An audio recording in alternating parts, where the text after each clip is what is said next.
चप्पल कुठं सोडली?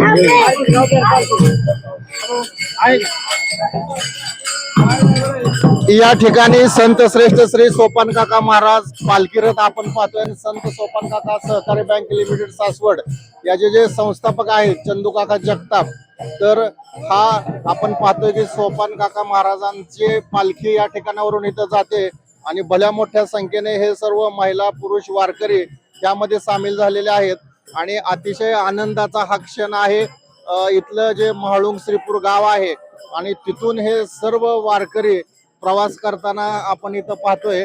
संत श्रेष्ठ श्री सोपान काका महाराज यांची पालखी या ठिकाणाहून जातोय आणि सर्व लाईव्ह दृश्य आपण श्रीपूर वार्ता या चॅनल वरती पाहत आहोत। याचे जे या ठिकाणी संपादक आहेत शांतीलाल रेडे, तर त्यांच्या या चॅनलच्या माध्यमातून आपण हा सर्व पालखी सोहळा घर बसल्या आणि जिथं आहात या ठिकाणावरून आपण तुमच्यासाठी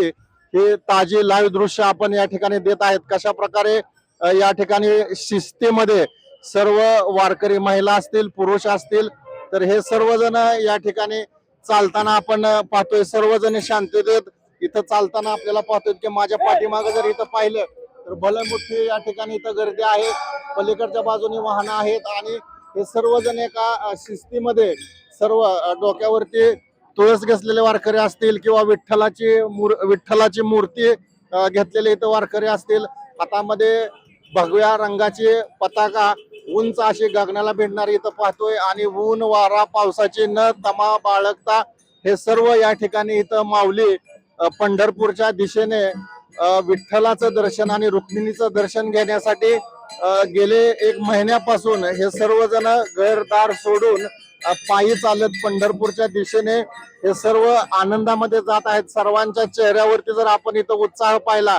तर एक प्रकारचं हास्य आणि पांडुरंगाला भेटण्याची आस, तर हे आणि तोंडामध्ये अभंग टाळ मृदुंग ह्याच्या सर्व गजरामध्ये हे सर्व वारकरी पंढरपूरच्या दिशेने आपल्याला इथं जाताना दिसत आहेत, अतिशय शिस्तीत शांततेत आणि एका ह्याच्यामध्ये हे सर्व। तर ही होती संत श्रेष्ठ सोपान काका महाराजांची पालखी। शांतीलाल रेडेसह दत्ता नाईक नवरे, श्रीपूर।